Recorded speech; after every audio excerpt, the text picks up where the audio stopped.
Myself, Neeru Kumari, welcome to 11th Commerce Business Study classes. It's part first of chapter 3, that is private, public and global enterprises. The topic that we cover today is departmental undertaking. Let's start with the role of private sector versus public sector since independence. After independence, government of India nationalized many enterprises and established many new undertakings. According to 1948 and 1956 industrial policy resolution, there is a dominant role of public sector enterprises. Entry of private sector was restricted in the form of licensing limits. In spite of giving priority to the public sector, this sector could not do so much for economic development of the country. That is why in 1991, the government of India adopted the policy of liberalization and globalization. Under this policy, the private sector was assigned an important role, and in liberalization, or according to liberalization, government removed various trade barriers.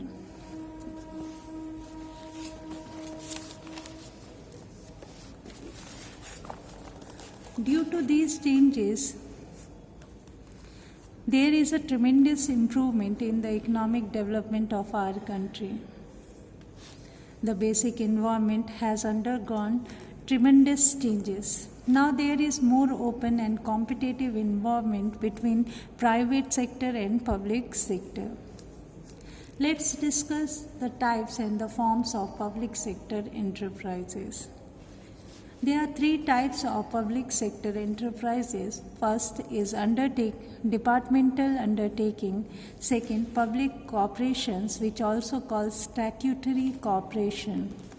And the last one is government company. Let's discuss one by one these types of business undertaking. Departmental undertaking. The definition of departmental undertaking is, it is considered as one of the department of the government. It has no separate existence than the government. So it's clear from definition that this type of organization is the part of government, and there is no separate existence. Means government and business has not distinct identity. The other important feature is, it is the oldest form of the public sector enterprise, and it functions under the overall control of the ministry, one ministry or the department of government. The example of departmental undertaking is railways, defense, post and telegraph, broadcasting, telephone service, etc. Let's discuss the main features of departmental undertaking. The important feature is, it operates under overall control of one of the ministry of the central or the state government. That's why we call it is the part of the government. Second, no separate entity, means there is no separate identity of business and the government. It is the part of the government. Third, finance from annual budget of the government. Because it is the part of the government, that's why finance is available through the annual budget of the government. The fourth one is, revenue of it are deposited in the treasury of the government. Not only government finance it through budget, but its earning or the revenue were deposited in the government treasury. The fifth one is, its staff are civil servant. When we talk about the employees of this type of business, these employees are the civil servant and recruit as per the government rules. Then sixth, they are under the direct control of departmental head. Means all the departmental undertakings work under the direct control of departmental head. Then last one is they can be sued in the same manner as one can file a suit against the government. If we want to file a case against the government, then in that case we have to follow the same process as the government undertaking. Now we discuss about the advantage. The advantages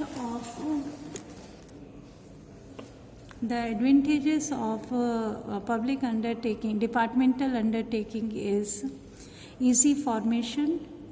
Its formation procedure is easy because there is no registration is required. Then next one is effective control, because there is a direct and centralized control, so we can say that it has a effective control. Then optimum utilization of fund. Finance matters are the subject of ministerial sanctions, budget, accounting and audit control. That's why in this way, government makes optimum utilization of fund. Accountability. There is a public accountability because it has a parliamentary control. Over it has parliamentary control. Public revenue. The revenue is of it deposited in the treasury of the government. Secrecy. It includes highly secret departments where secrecy maintained. The example of it is defense. These are the advantage of departmental undertaking. Let's discuss about the disadvantages of this departmental undertaking. First disadvantage is inflexibility. Inflexibility found in this type of organization because there is a strict parliamentary control found on it, and there is too much interference of ministers, and there is as a result there is less flexibility and efficiency. As a result, this organization flexibility and efficiency reduced. Lack of motivation.